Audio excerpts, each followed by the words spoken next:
அப்பப்பா நம்ம ஊர்ல இருந்து இந்த மெட்ராஸ்க்கு வரதுக்குள்ள உசுறு போயிட்டுல திரும்ப வருது. என்ன டிராஃபிக், என்ன கூட்டம். ஒரு வழியா வந்து சேர்ந்துட்டேன். இனி ஒரு மாசத்துக்கு மெட்ராஸ்லயே டேரா போட்டுற வேண்டியதான். நாம வரோம்னு சொன்னோம், ஆனா எங்க அவளை காணோம். இந்தாடி நிசா, நிசா. அம்மா நீயா? என்னடி என்னைய பார்த்து இந்த சாக்கா ஆகுற? தீபாவளி முடிஞ்சு நான் தான் ஊருக்கு வரேன்னு சொன்னேன்ல, என்னமோ புதுசா பாக்குற மாதிரி பாக்குற, உனக்கு சர்ப்ரைஸ் கொடுத்த மாதிரி. அதுக்கு இல்லம்மா, அண்ணன் நீ நாளைக்கு வரதா தான் சொல்லுச்சு. நீ திடுதிப்புன்னு இன்னைக்கு வந்து நிக்கிற, அதனால தான் கொஞ்சம் ஷாக் ஆயிட்டேன். நாளைக்கு தாண்டி வரலாம்னு பார்த்தேன். ஆனா நம்ம வீட்டுக்கு பக்கத்துல இருக்கலால கோமனவள்ளி, அவளோட மவ இங்கதான் ஹாஸ்டலுக்கு படிக்கிறாளாமா. அவ நேத்து தீபாவளி முடிஞ்சு கிளம்புனா. சரி நம்மளும் கூட போயிருவோம், தனியா எதுக்கு வந்துக்கிட்டு, இந்த பிள்ளையோடய வந்துருவோம் அப்படின்னு சொல்லிட்டு பஸ் ஏறி வந்துட்டேன். அது மட்டும் இல்லாம கொள்ளு பேத்தி பிறந்ததுல இருந்து கொள்ளு பேத்தி எப்ப பாப்போம்னு அவ்வளவு ஆவலா இருந்துச்சு. சரி பேத்திய பாக்கிறதுக்கு எதுக்கு தாமதம் தான் சீக்கிரமா வந்துட்டேன். சரிம்மா சரி உள்ள வா, வெளியே நின்னே பேசிக்கிட்டு இருக்க.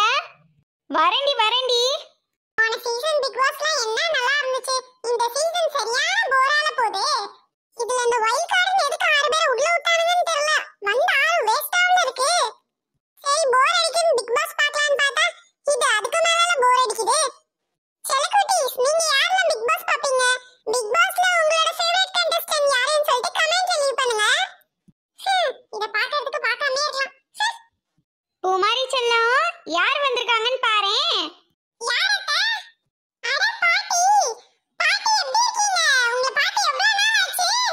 யார் இது?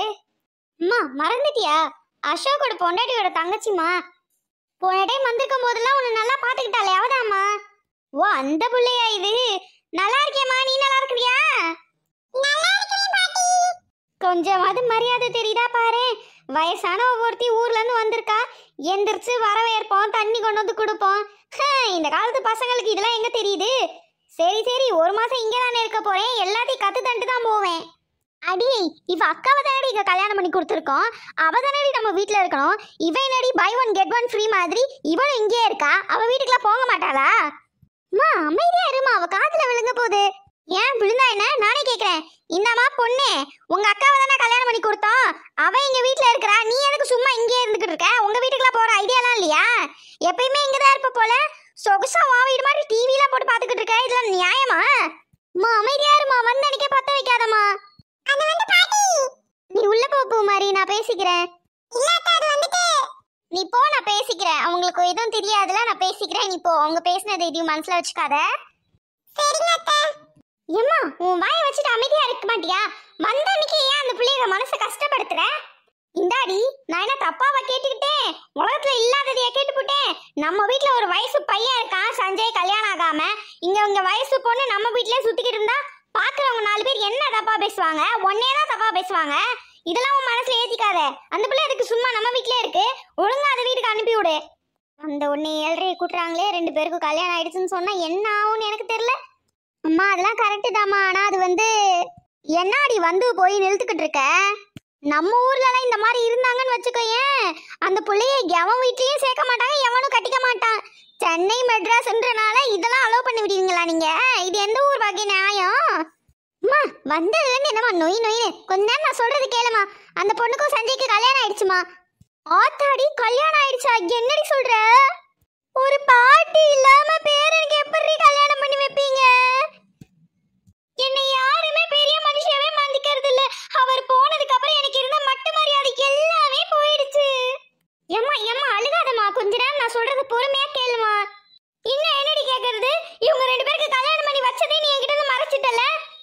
இப்படிப்பட்ட மரியாதை இல்லாத வீட்ல நான் 1 மாசம் தங்கறதுக்கு வர வந்திருக்கேன். என் மட்ட மரியாதை எல்லாம் மானமா போயிடுச்சு. ஐயோ அம்மா கொஞ்ச நேரம் நான் சொல்றது கேள. நொயின்னு பேசிக்கிட்டே இருக்க. என்னத்தடி பேச சொல்ற? என்னடி நடந்துச்சு? என்கிட்ட ஒரு வார்த்தை சொல்லக்கூடாது, நீ எவன்டி சொன்ன? அந்த சண்டால சிரிக்கி மவனையும் கண்ணாது காட்டு என்கிட்ட. அவனுங்க 2 பேரையும் சும்மா விட மாட்டேனா? எனக்கு நல்லா தெரியும், இந்த பொண்ணோட ஆத்தாவும் அப்பனும் தானே இந்த கிழவியெல்லாம் எதுக்கு கூப்பிடணும், இந்த கிழவியெல்லாம் கூப்பிடாதீங்கன்னு சொன்னானுங்க. நான் போன தடவை மெட்ராஸ் வரும்போது அந்த பொம்பளை என்னமோ விழுக்கு நாட்டிக்கிட்டு போனா, அவன் தானே சொன்னா. ஐயோ அம்மா கொஞ்ச நேரம் நான் சொல்றது கேளுமா. வந்ததுல இருந்து நான் ஸ்டாப்பா பேசிட்டே இருக்கேன். என்னைய திட்டல, வந்த முத நாளே உன்கிட்ட இருந்து நான் திட்டு வாங்குறேன்ல, இப்படி எல்லாம் நடக்கும் தெரிஞ்சிருந்தா நான் மெட்ராஸ் பக்கமே தலை வச்சு படுத்துக்க மாட்டேன். என் ஊர்ல கௌரவமா வாழ்ந்துட்டு இருந்தேன். பேத்திய பார்க்கலான்னு ஆசையா வந்த இடத்துல என் மட்ட மரியாதைலாம் மானமா போயிடுச்சு. ஏமா தயவு செய்து மன்னிச்சுக்கம்மா. ஒரு 2 நிமிஷம் நான் சொல்றதை கேளுமா, பொறுமையா கேளுமா. அப்படி என்ன தடி நீ சொல்லிட போற? சொல்லு, அதையும் கேட்டுக்கிறேன். புள்ள பிறந்ததுக்கு குலதெய்வம் கோயிலுக்கு போனோம்ல, அவரோட குலதெய்வம் கோயிலுக்கு. ஆமா போனீங்க, அங்க என்னடி ஆச்சு? கொஞ்ச நேரம் பேசாம அமைதியாரு, நான் சொல்றதை மட்டும் கேளு. சரி சொல்லுடி. இந்த சஞ்சய் பையன் தான் அந்த பூமாரி பொண்ணை லவ் பண்றான்ல. ஓ, லவ் வேற பண்ணாங்களா? லவ் அது கூட எனக்கு தெரியலையே. ஏம்மா நீ இருக்கும்போது பண்ணலாமா? நீ ஊருக்கு போனதுக்கு அப்புறம் தான் லவ் பண்ணாங்க. நீ இருக்கும்போது பண்ணியிருந்தாங்க, உனக்கு சொல்லிருப்போமா. சரி டீ, மேல சொல்லு. சரி, எப்படி இவங்களுக்கு தானே கல்யாணம் பண்ணி வைக்க போறோம். அடுத்து இவங்க 2 பேருக்கு கல்யாணம் பண்ணி வைக்கிறது தான் வரப்போகுது அப்படின்னு சொல்லி அங்க இருந்து ஒரு ஜோசியர்கிட்ட 2 பேரும் ஜாதகத்தையும் கொண்டே காட்டணும். அது சரி, ஜோசியர் என்ன சொன்னாரு? உங்க பாட்டியை கல்யாணத்துக்கு கூப்பிட்டா கல்யாணம் நடக்காதுன்னு சொன்னாரா? ஐயோ, கொஞ்ச நேரம் அமைதியா கேள, சொல்லிட்டு தானே இருக்கேன். சஞ்சய் ஜாதகத்துல ஏதோ தோஷம், இன்னும் ஒரு 4 நாள்ல கல்யாணத்தை முடிச்சிடணும்னு சொல்லிட்டாரு. அச்சோ, அப்புறம் என்னடி ஆச்சு? அந்த தோஷம் இருக்கனால சஞ்சய் யாரை கல்யாணம் பண்ணிக்கிட்டாலும் ஒண்ணு சஞ்சய் இல்லனா அந்த பொண்ணுக்கு ஆக்சிடென்ட் ஆயிடும், இல்லனா 2 பேர்ல ஒருத்தர் செத்துருவாங்க அப்படின்ட்டாரு. அச்சோ, அதனாலதான் நாங்க பயந்துக்கிட்டு சரி பூமாரிக்கும் சஞ்சய்க்கும் தானே கல்யாணம் பண்ணி வைக்கலான்னு இருந்தோம். குலதெய்வம் கோயில்ல வேற இருக்கும், சும்மா சிம்பிளா தாலியை கட்டி கல்யாணத்தை முடிச்சிடலாம், இன்னும் ஒரு நாள் நல்லா கிராண்டா பண்ணிக்கலாம் அப்படின்னு சொல்லிட்டு சிம்பிளா கல்யாணத்தை முடிச்சிட்டோம். ஓ, இதுதானா சங்கதி? அதனாலதான் நீ கூப்பிடலையா? ஆமாமா, இல்லனா பத்திரிக்கை உனக்கு தானே வந்து வச்சிருப்போம். வீட்டுக்கு பெரிய ஆள் நீ தானே. நீ இல்லாம ஒரு நல்ல காரியம் நடந்துருமா என்ன? எதுவுமே புரிஞ்சுக்காம வந்ததுல இருந்து நொயின்னு பேசிக்கிட்டு இருக்க வேண்டியது. உன்னெல்லாம் நான் என்ன தெரிய கண்டேன் இதெல்லாம் நடந்துச்சுன்னு. அதுக்குதான் சொல்ல வர, சொல்ல விடுறியா நீ? இதுதான் நடந்துச்சு. இன்னும் ஒரு மாசம் இல்ல 2 மாசத்துல கிராண்டா மேரேஜ் வைக்கலான்னு இருக்கோம். அதுக்கு பத்திரிக்கை உனக்கு தான். மேரேஜுக்கு 1 மாசத்துக்கு முன்னாடியே வீட்டுக்கு வந்துரு. எல்லாத்தையும் நீ தான் பார்த்து செய்யணும். ஏன்னா வீட்டுக்கு பெரிய மனுஷன் நீ தானே. நாங்க ஏதாவது தப்பு பண்ணிட்டா அப்புறம் இது ஏண்டி பண்ணீங்க, அது ஏண்டி பண்ணல அப்படின்னு சொல்லிட்டு கேட்பேன். அதனால உன் தலைமையில தான் கல்யாணம் நடக்கும். அதனால இப்பயே நான் சொல்லிட்டேன், பாத்துக்கோ.